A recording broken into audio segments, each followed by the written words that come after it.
हमारे daily life में हम छोटी छोटी समस्याओं से लेकर बड़ी चुनौतियों तक कई तरह की समस्याओं का सामना करते हैं।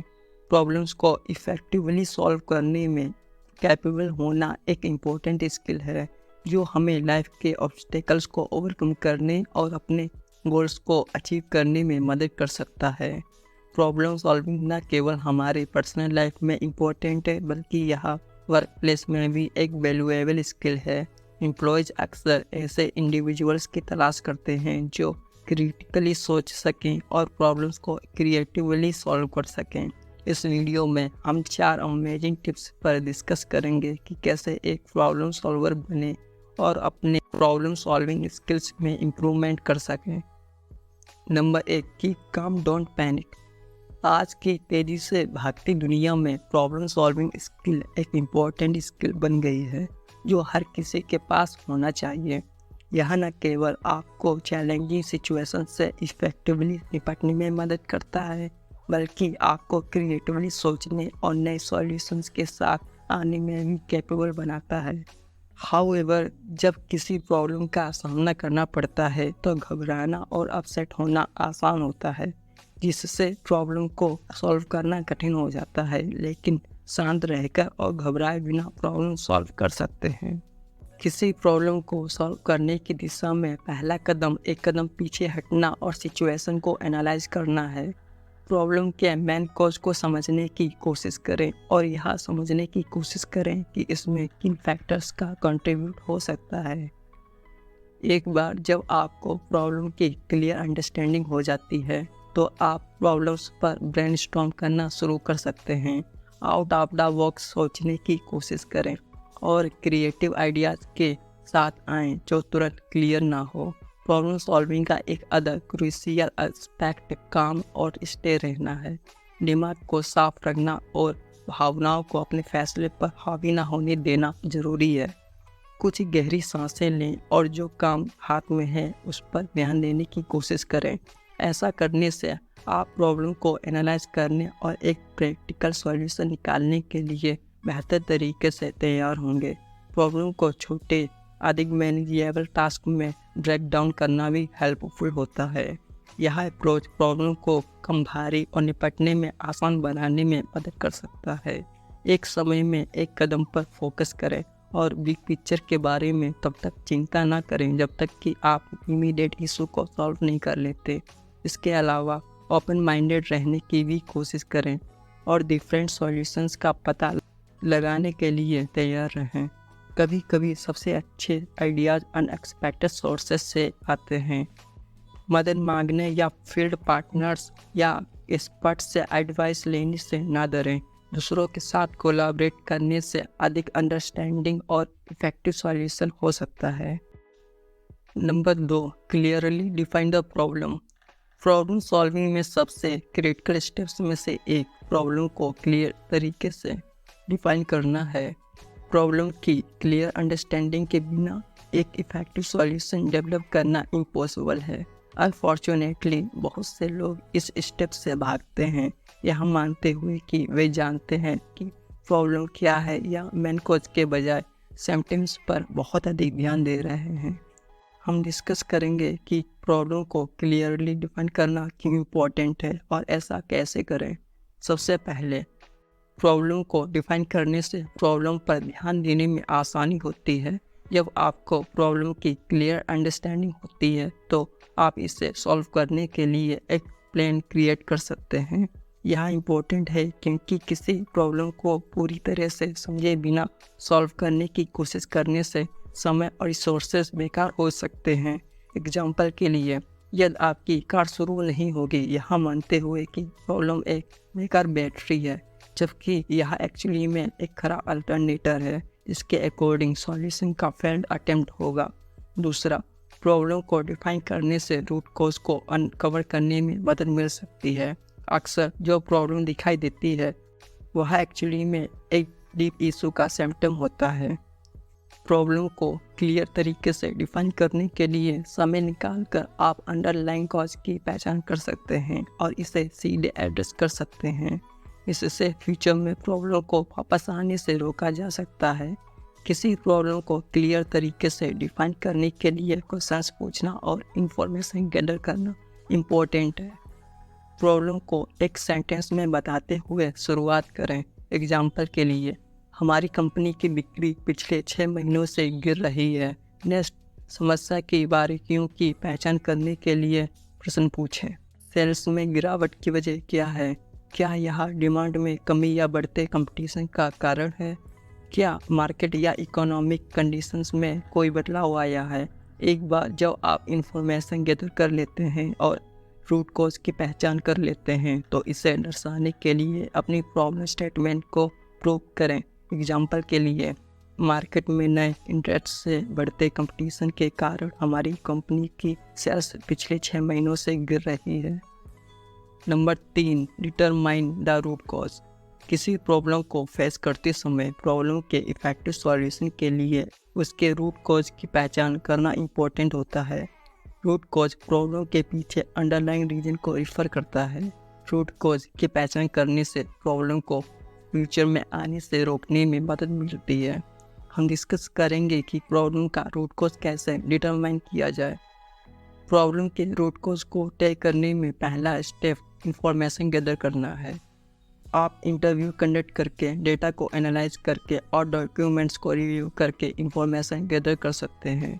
गोल प्रॉब्लम और उसके इम्पैक्ट को समझना है। इंफॉर्मेशन गैदरिंग प्रोसेस में प्रॉब्लम से अफेक्टेड सभी स्टेक होल्डर्स को शामिल करना इम्पोर्टेंट है। एक बार जब आप इनफ इंफॉर्मेशन गैदर कर लेते हैं तो आप इसको एनालाइज करना शुरू कर सकते हैं। आप डेटा को ऑर्गेनाइज्ड और एनालाइज करने के लिए फिशबोन डायग्राम, पारेटो चार्ट और हिस्टोग्राम जैसे टूल का यूज़ कर सकते हैं। ये टूल्स डेटा में पैटर्न्स और ट्रेंड्स को आइडेंटिफाई करने में मदद करते हैं। प्रॉब्लम के सबसे पोटेंशियल कॉजेस का पता लगाने के लिए आप इस इंफॉर्मेशन का यूज़ कर सकते हैं। पोटेंशियल कॉजेस की पहचान करने के बाद आपको उन्हें वैलिडेट करने की नीड है। आप कॉजेस को वैलिडेट करने के लिए 5 वाइज टेक्निक या इशिकावा डायग्राम जैसे मेथड का यूज़ कर सकते हैं। 5 वाइज टेक्निक में प्रॉब्लम के रूट कॉज तक पहुंचने के लिए भाई 5 बार पूछना शामिल है।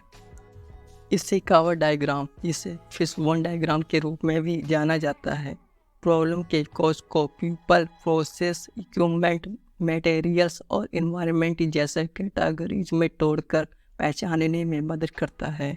एक बार जब आप रूट कॉज को वैलिडेट कर लेते हैं तो सॉल्यूशन डेवलप करने का समय आ गया है। सॉल्यूशन के रूट कॉज को एड्रेस करना चाहिए, प्रॉब्लम को दोबारा होने से रोकना चाहिए। यह फाइनल करने के लिए सॉल्यूशन डेवलपमेंट प्रोसेस में सही स्टेक होल्डर्स को शामिल करना इम्पोर्टेंट है कि सॉल्यूशन इफेक्टिव और प्रैक्टिकल है। Number 4, find the solution that will work best. आज की तेजी से भागती दुनिया में सही सॉल्यूशन खोजना अक्सर एक कठिन काम हो सकता है। अवेलेबल इतने सारे ऑप्शंस के साथ यह डिफाइन करना चैलेंजिंग हो सकता है कि कौन सा आपकी पार्टिकुलर सिचुएशन के लिए सबसे अच्छा काम करेगा। हाउएवर, कुछ केयरफुल थॉट और थोड़ी क्रिटिकल थिंकिंग के साथ आप उस सॉल्यूशन को आइडेंटिफाई कर सकते हैं जो सबसे अच्छा काम करेगा। सही सॉल्यूशन डिफाइन करने में पहला स्टेप प्रॉब्लम को क्लियरली डिफाइन करना है। इससे पहले कि आप सबसे अच्छा सॉल्यूशन तय करें, आपको पहले उस समस्या को समझना होगा जिसे आप सॉल्व करने की कोशिश कर रहे हैं। यह सोचने के लिए कुछ समय निकालें कि समस्या क्या है और इसके कारण क्या हैं। इससे आपको प्रॉब्लम के रूट कॉज का पता लगाने और पोटेंशियल सॉल्यूशंस की पहचान करने में मदद मिलेगी। एक बार जब आपको प्रॉब्लम की क्लियर अंडरस्टैंडिंग हो जाती है तो पोटेंशियल सॉल्यूशंस पर ब्रेनस्टॉर्म शुरू करने का समय आ जाता है। क्रिएटिव बने और अधिक से अधिक आइडियाज़ के साथ आएं। इस पॉइंट पर वे प्रैक्टिकल हैं या नहीं इस बारे में चिंता ना करें। जितना हो सके उतने ऑप्शंस जनरेट करने पर ध्यान दें। नेक्स्ट, सभी पोटेंशियल सॉल्यूशंस को केयरफुली नोटिस करें। सभी ऑप्शंस के प्रोस और कॉन्स को देखें और सोचें कि यह आपकी सिचुएशन को कैसे इम्पैक्ट करेगा। सभी सॉल्यूशन को इम्प्लीमेंट करने के लिए ज़रूरी कॉस्ट, टाइम और रिसोर्सेज जैसे फैक्टर्स पर सोचें। एक बार जब आप पोटेंशियल सॉल्यूशंस की अपनी लिस्ट को कम कर लेते हैं, तो अब उनको टेस्ट करने का समय आ गया है। इसमें एक प्रोटोटाइप बनाना या छोटे स्केल पर चेक करना शामिल हो सकता है। यह आपको यह देखने में मदद करेगा कि प्रैक्टिस में सभी सॉल्यूशन कैसे काम करता है और किसी भी पोटेंशियल चैलेंजेस या इशू को आइडेंटिफाई करता है। फाइनली, एक बार जब आप सभी सॉल्यूशन को इवेलुएट और टेस्ट कर लेते हैं, तो डिसीजन लेने का समय आ जाता है। वह सॉल्यूशन फाइंड करें जो आपकी नीड्स को बेस्ट वे में पूरा करता हो और जिसके डिजायर्ड रिजल्ट्स अचीव करने की सबसे अधिक संभावना हो। याद रखें, सही सॉल्यूशन हमेशा सबसे आसान या सबसे क्लियर नहीं हो सकता है, इसलिए फाइनल डिसीजन लेने से पहले सभी ऑप्शंस पर केयरफुली सोचना फाइनल करें। Number 5, plan and implement your solution. जब किसी प्रॉब्लम को फेस करना पड़ता है, तो उसका सॉल्यूशन निकालना अक्सर आसान होता है। रियल चैलेंज उस सॉल्यूशन की इफेक्टिवली प्लानिंग करने और उसे इम्प्लीमेंट करने में अनक्लियर है। एक क्लियर प्लान और एक अच्छी तरह से इम्प्लीमेंटेशन के बिना सबसे अच्छा सॉल्यूशन भी फेल हो सकता है। अपने सॉल्यूशन को प्लान करने के लिए आप जिस प्रॉब्लम को सॉल्व करने की कोशिश कर रहे हैं, उसे क्लियर तरीके से डिफाइन करके शुरू करें।